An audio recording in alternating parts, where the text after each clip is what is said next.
Pour cet épisode, je me suis paré de la plus belle chemise que j'ai trouvée dans ma garde-robe.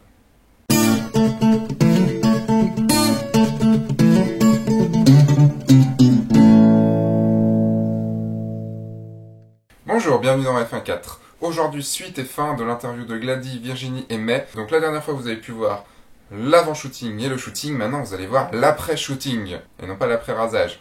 Normalement, elles se sont rasées avant. Enfin, moi, perso, j'ai toujours rêvé d'être une petite souris et de savoir ce que les modèles ressentent quand elles reçoivent les photos, comment elles réagissent, ce qu'elles aiment, ce qu'elles aiment pas. Et là, aujourd'hui, vous allez tout savoir. Là, c'est le pied, hein. Et je vous laisse pour la dernière fois, malheureusement, en compagnie des très belles Gladys, May et Virginie. Quel est pour toi le temps d'attente moyen des photos ? Ça dépend vraiment des gens. Il y en a, ils mettent 2 semaines. Il y en a, dès le lendemain, j'ai les photos, même le soir même. Donc ça dépend vraiment des gens. Le plus court, c'est genre, ça m'arrive d'avoir pas la totalité, mais j'ai pas mal de photographes, quand ils sont contents de ce qu'ils ont fait, etc., ils m'envoient 2 photos retouchées le soir même. Et puis après, ça arrive au compte-gouttes, 1 semaine, 2 semaines. Le plus long, pour l'instant, ça va peut-être bientôt être battu le record, j'ai attendu 7 mois, 6 mois, un petit peu plus sans doute. 2 semaines, c'est très bien, ça me va très bien. Quand c'est dans les jours à venir, c'est génial, ouais, mais bon, après, c'est vrai que je suis pas photographe, puis j'y connais pas grand chose en technique, mais il y en a qui préfèrent traiter directement parce qu'ils sont encore dans la chose, c'est encore frais. Et il y en a aussi qui préfèrent les voir avec du recul, et je trouve que les deux choses peuvent être intéressantes aussi. J'ai déjà eu des photos, des fois, qui avaient été traitées directement après shoot, et quelques mois après, on avait pu m'envoyer en me disant tiens, en fait, je les ai retravaillées, j'ai trouvé plus intéressante comme ça, et je trouve la démarche aussi intéressante. Ça dépend des photographes. Pour ça que je pense que c'est bien aussi, soit pour le photographe, soit pour la modèle, de demander ou de dire le laps de temps. Et voilà, donc c'est bien de dire aussi à la modèle pour éviter qu'elle vous harcèle au bout d'1 semaine. Vous lui dites, tu les auras dans 3 mois, point. Souvent les modèles sont pressés d'avoir leurs photos et donc au bout de quelques jours, alors les photos c'est comme ça arrive, et puis après tous les jours, alors les photos c'est comme ça arrive. C'est sûr que bon, quand ça commence à mettre plus de 2 mois, c'est un peu embêtant des fois, parce qu'on a hâte aussi de voir le résultat post-traitement, bien sûr. Après, quand j'ai pas du tout de nouvelles au bout de quelques temps, c'est vrai que c'est un peu gonflant aussi. Parce que genre un tout petit mail d'1 ou 2 phrases, genre j'y pense, ça va venir, bon voilà. On se dit bon bah c'est bon. Mais il faut dire qu'en même temps, il y en a, je les connais, et du coup, je les harcèle pour qu'ils m'envoient les photos. Sinon, je sais que j'aurai rien. Donc tu harcèles les photographes. Exactement. Si je connais la personne, je peux insister beaucoup. Je peux être carrément chiante même, je pense. Mais vu que je sais que la personne va pas trop mal le prendre, bah je le vis bien. Si la personne, je la connais moins, j'essaye de faire des rappels de temps en temps, mais il y a un moment où je décroche, quoi, en fait. Bon, bah, il me donnera quand il aura fini. Au début, oui, je suis carrément impatiente, et quand je sais que la personne sera un peu lente, et bah, je prends mon... Je sais pas, je dois réussir à m'auto-persuader que je peux être patiente. Et ça marche. Enfin, je suis pas casse-pied, quoi. Enfin, je vais pas... Je vais juste demander de temps en temps des nouvelles, quoi. C'est tout. Après, je vais pas être là le lendemain à faire j'ai toujours rien dans ma boîte mail. Enfin, voilà, il y a rien de financier. J'ai pas à exiger non plus. Bon, bien sûr, après, il y a dans la limite du raisonnable, mais j'ai pas non plus de quoi réclamer et exiger un rendu dans les 24 heures, quoi. Au bout d'un moment, j'insiste. En fait, j'aime bien, quand je ne sais pas quand est-ce que le photographe va m'envoyer les photos, en général, j'attends 1 semaine, à peu près. Et au bout d'1 semaine, je dis où est-ce que tu en es. Et j'aime bien que le photographe me dise ah bah la semaine prochaine, ou me dise bah pas avant 3 mois parce que là je suis overbookée. Mais au moins savoir à peu près, c'est important de savoir. Au bout d'un moment, je peux harceler. Quand il me dit c'est dans 3 semaines et qu'au bout de 3 semaines j'ai rien, je peux harceler par contre. Combien de photos attends-tu et combien tu reçois en moyenne ? En moyenne, je dirais entre 10 et 20. Bah oui, mais c'est compliqué du coup de faire une moyenne là. Enfin voilà, il y en a qui envoient énormément de photos et d'autres qui envoient 3. En fonction des séries qu'on fait, parce qu'on peut faire avec un photographe juste une série de portraits, ou alors on peut faire en l'espace d'une journée 4 trucs totalement différents. J'aime bien qu'il y ait au moins une photo de chaque série. Donc ça peut varier de 2 photos au total, mais c'est un peu trop peu pour moi. J'aime bien peut-être 4-5 photos minimum. Et après, pas plus de 20 photos par contre. Parce qu'il n'y a pas d'intérêt non plus à avoir 3 fois la même photo, mais il y a juste le regard qui est un peu différent. Disons que en recevoir 30 pour qu'elles soient toutes mauvaises, ça vaut pas le coup. Il y en a, ils arrivent à faire des plein de putains de photos et d'autres, ils sont obligés de faire plus de prises et au final plus de tri. Est-ce que ça t'arrive? Est-ce que tu es gêné d'une diffusion sur internet, enfin d'une diffusion sur Facebook ou tout ça, sans que tu aies vu la photo avant? Ça m'est arrivé une fois justement avec le photographe en question. Il m'avait dit t'inquiète pas, je fais très peu de photos. Il en a fait beaucoup, il les a diffusées. Il m'avait montré les brutes avant et j'étais pas très chaude. Et il les a diffusées avant que je puisse dire quoi que ce soit. Voilà. Donc au final, j'étais obligée de lui demander de les retirer. Et à part ça, de manière générale, je pense choisir assez bien mes photographes pour être fière du résultat. Et c'est bien qu'un photographe demande avant à une modèle. Mais ça arrive parfois, effectivement, que des photographes tellement contents... Quand c'est pas des photos de nu, etc., quand c'est juste des portraits, tant qu'on fait pas une tête immonde, si c'est une jolie photo en soi, il n'y a pas trop de... Voilà, c'est pas si grave que ça. Il vaut mieux, mais c'est pas grave si vous êtes vraiment pressé. Un photographe que je connais et en qui je suis en confiance, de manière générale, ça me dérangera pas. Parce que je pense qu'il connaît suffisamment mes goûts, il sait quelle pose j'accepte ou quel profil, on va dire, j'accepte qu'il soit dévoilé. Mais ceux que je connais pas, je préfère quand même qu'il m'envoie avant les photos pour que je puisse voir et lui dire bah celle-là j'aime moins. Donc celle-là évite de la montrer quoi. Ça dépend vraiment qui c'est. Mais c'est vrai que ça m'a parfois saoulé d'allumer mon Facebook et ah tiens, c'est ma molaire gauche du fond de ma gorge sur la photo, super. Enfin voilà quoi, c'est un peu oui, je trouve pas ça hyper sympa en tout cas. Je trouve que à la base on a collaboré donc ça reste enfin voilà, ça reste la personne en tant que telle qui est sur la photo, donc c'est elle qui est concernée aussi quoi, enfin notamment surtout si ça va être des séries un peu plus dénudées ou autres quoi. C'est jamais sympa d'ouvrir son ordi, de voir son dos en photo et voilà, donc je préfère autant qu'on me le dise avant. Après il y a toujours des petits écarts mais ça dépend vraiment qui c'est. De toute façon si ça m'a trop agacé en général je le dis, je demande à ce que ça soit retiré. Comment tu fais quand tu es déçu des photos? Ça m'est rarement arrivé. Tant que c'est des photos qui ne me gênent pas, donc qui pour moi ne sont pas vulgaires, voilà, je vais prendre les photos et puis j'arrête là.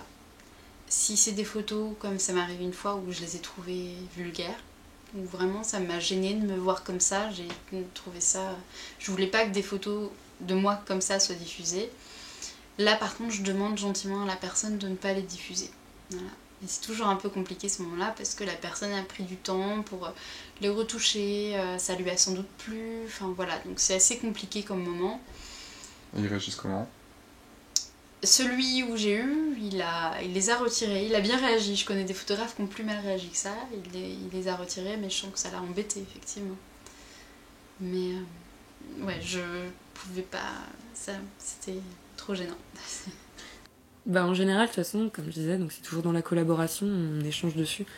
S'il y a des choses qui me vont pas, je le dis, quoi. Ça n'a jamais non plus été jusqu'à ce niveau de déception-là, en tout cas. Bref, moi, j'ai jamais personne qui m'a mal réagi. Mais il y a bien des trucs dont je suis pas fière, hein. Largement. Il y en a un paquet. Mais après, il faut bien s'essayer, hein. Faut bien faire quelques essais pour évoluer un peu. Bon, voilà, j'assume, j'ai fait des daubes, comme beaucoup de gens. Faut bien assumer, ça sert à rien de se voiler la face. Alors ça m'est jamais trop arrivé, il y a eu des photos où je me disais ouais, bon en fait non. J'essaye de prendre un peu de recul, de me dire mais qu'est-ce que le photographe lui a trouvé de bien pour m'envoyer ça, alors que moi ça me paraît merdique. Moi j'ai l'impression de ne pas être moi dessus. Et puis en prenant du recul, en général, j'arrive quand même à imaginer ce qu'il a pu penser et puis on en rediscute. Enfin voilà. Donc... c'est pas évident de dire à quelqu'un ouais en fait c'est à chier ce que t'as fait. Bon en même temps j'exagère un petit peu. J'ai de le dire comme ça non plus. Hein. Non c'est sûr. Là je te le dis comme ça parce que voilà c'est les mots que j'ai mais non. Tu mets les formes. c'est mieux quand même. Si ça m'arrivait à un moment d'avoir vraiment une grosse déception, c'est j'en reparlerai et puis je lui dirai mon point de vue, quoi, simplement. Peut-être essayer de repenser à la séance, parce que tu dis si... surtout moi qui sélectionne quand même, qui essaie de sélectionner un peu les photographes avec qui je fais des photos. Si je me retrouve avec une séance qui est ratée, ou qui me paraît pas pertinente, c'est qu'il y a quelque chose qui allait pas pendant la séance, quelque part.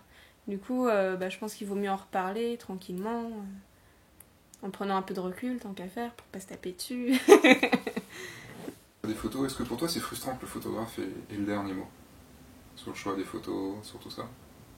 Frustrant, j'utiliserais pas ce terme-là non plus. Puisque quand même, en général, les gens avec qui j'accepte de collaborer, je fais confiance un peu à leur œil aussi, quoi. Donc je me laisse... j'apprécie pas non plus d'être pris juste pour un bout de viande qu'on va foutre sur une photo, donc ça, non. Mais non, je dirais pas que c'est frustrant non plus, quoi. Après, si on veut... si on se laisse pas... Parce qu'après, moi, la photo, je la vois aussi un peu comme un... On lâche prise, mine de rien, quand on fait de la photo. Notamment en tant que modèle, quoi. Faut réussir à se confronter à son image, faut essayer de dégager des choses, faut lâcher un peu prise. Donc si après, on est hyper rigide sur le choix des photos ou autre, ça, c'est limite, quoi. Ça m'est arrivé que ce soit frustrant. Mais c'est principalement non. Ça m'est arrivé d'avoir une photo que j'aimais vraiment, qu'on a regardée ensemble. Finalement... Ou alors une photo que j'aimais pas du tout.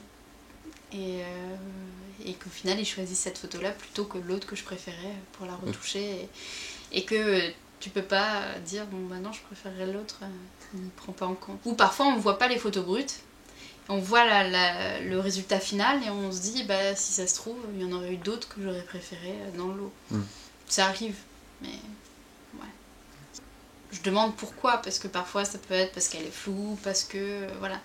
Donc je place subtilement le fait cette photo là voilà, mais si il dit que non elle était pas bien etc et que c'est trop long à retoucher, j'insiste pas non plus.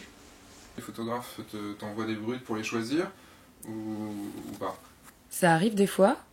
Après c'est un choix, c'est jamais mon seul choix, je préfère qu'on en discute et comme ça celles sur lesquelles on tombe d'accord c'est parfait. Si on a sur lesquels on tombe pas d'accord, c'est kiff-kiff, quoi. De toute façon, le photographe, il traite après ce qu'il veut. Moi, si on a vraiment une qui me tient à cœur, en général, on s'arrange, quoi. Après, c'est pas toujours le cas, je choisis pas toujours. En général, on m'envoie celle que le photographe a considéré qu'il trouvait bien. J'ai tendance à faire confiance. Après, si j'en ai une en tête que j'avais vue pendant la session, où ça m'avait vraiment marqué, où je l'avais trouvée chouette, je vais avoir tendance à la demander. Ouais, toujours collaboratif aussi sur la post-prod, en fait. Mais en général, on est plutôt assez d'accord sur celles qui vont pas être diffusées. Donc ça va. Je me dis que le photographe est plus à même de choisir ou non les photos qui seront pertinentes et ça me vexe pas. S'il a choisi ces 3 photos-là, je me dis qu'il y a une raison. Et si moi j'ai souvenir d'une pose qui me semblait vachement bien et qu'au final il l'a pas sélectionnée, ça me dérangera pas de lui demander aussi qu'est-ce qui te plaisait pas là-dedans, quoi. C'est appréciable quand même d'avoir le droit de choisir aussi. Puis après c'est comme ce qu'on disait tout à l'heure, s'il y en a une qui me plaît pas alors que lui il est convaincu qu'elle est géniale, on en discute, quoi. Voilà. Ça t'arrive de sélectionner des photos finales avec le photographe ou est-ce que en fait t'es plus du genre à faire confiance Parfois des photographes proposent. En fait par moi-même je vais pas demander. Mais certains photographes vont proposer, surtout quand on a le temps, on va allumer l'ordinateur et puis on va regarder ensemble et parfois je vais dire tiens celle-là je l'aime bien et la personne n'avait pas remarqué, tiens celle-là je vais la faire. Après de manière générale je fais confiance au photographe, sinon je n'aurais pas shooté avec et donc je laisse son regard choisir les photos. Okay. Mais j'aime bien parfois regarder un petit peu et choisir avec la personne. Et veux-tu voir les photos brutes? Ou avoir? Pas toujours. Non, pas les avoir, ça m'intéresse pas. Parfois il y en a qui me les envoient pour choisir un peu. Mais moi ça m'intéresse pas parce que pour moi le photographe est un artiste. Et c'est comme si on demandait une toile non finie un petit peu. Donc par respect pour le photographe, j'en ai rien à faire moi des photos brutes. Je veux eux avec leur traitement terminé. J'apprécie de les voir, mais si le photographe tient à garder ça pour lui, je le respecte. C'est aussi son droit, c'est ses photos quelque part. Et je pense qu'on peut avoir l'impression qu'une photo est mauvaise en voyant une photo brute et au final le mec il arrive à en tirer quelque chose de génial, quoi. Donc j'essaye de pas trop me fier à ça, quoi. Pour moi, le photographe ne devrait pas envoyer les photos brutes ou alors a vraiment une modèle de confiance. Parce qu'il peut se retrouver avec ses propres photos retouchées à la sauce modèle ou le pote du modèle qui sait faire un petit peu de Photoshop. Ou ça peut être diffusé en haute définition, en brut comme ça. Les modèles ne se rendent pas compte souvent, elles n'ont pas cette notion du travail du photographe artistique, quoi. de la patte de la personne. Donc pour moi, il faut pas envoyer de brut, déjà. Juste à la limite, montrer à la fin sur l'ordinateur et la modèle regarde avec soi et lui faire comprendre que on prend en compte ses choix, mais qu'on va pas non plus faire toutes les photos qu'elle désire. Quelle est la place de ton image dans le résultat final? Est-ce que, en gros, est-ce que c'est dur pour toi de te voir? Est-ce que de t'aimer dans les photos? Enfin... Alors en général, comme je choisis plutôt de manière draconienne mes photographes, c'est forcément quelqu'un qui a une sensibilité qui va me plaire à la base et je sais que la personne va réussir à me mettre en avant de la manière qui me plaît. Ça m'est arrivé où je me suis pas trouvée belle sur les photos, mais le photographe me trouve belle dessus, donc j'accepte. Voilà. Tant que c'est pas vulgaire, c'est encore pareil. Tant qu'il n'y a pas quelque chose de vulgaire, bah ok, j'accepte le fait que des gens puissent voir les choses différemment.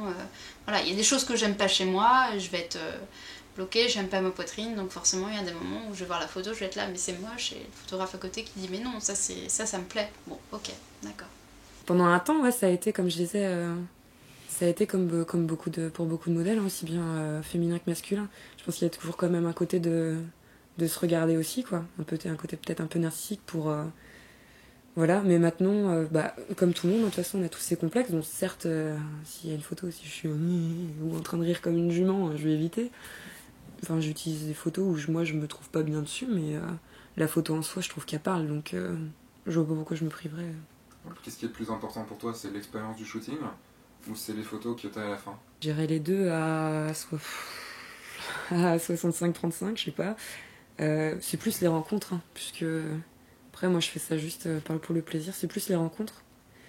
Puis toute la construction du projet, moi, qui m'importe. Enfin vraiment, c'est quand on a mis quand même pas mal de temps à discuter du shoot, à mettre en place pas mal de choses, à caler les dispos de chacun. Enfin, ça fait vraiment plaisir aussi d'avoir le résultat final. Puis en général, c'est le bon moment où quelques semaines après, on va être là genre oh, putain, mais tu te rappelles de la galère de ça? Ou ça va, on le voit pas sur la photo ça, parce que putain derrière c'est... Enfin, voilà quoi, c'est plus ça, oui, c'est plus la rencontre et l'échange qu'il va y avoir autour qui m'importe. Après, c'est sûr que c'est satisfaisant d'avoir le résultat derrière, mais bon... D'accord. Parfois, le shooting va être insipide et je vais pas avoir passé un moment extraordinaire. Voilà. Si j'ai des super photos, bah c'est bien.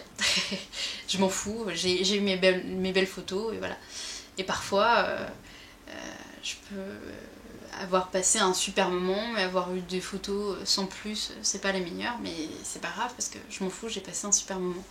Donc ça dépend vraiment. Si je peux avoir les deux, c'est parfait. Passer un super moment et avoir des super photos, c'est génial.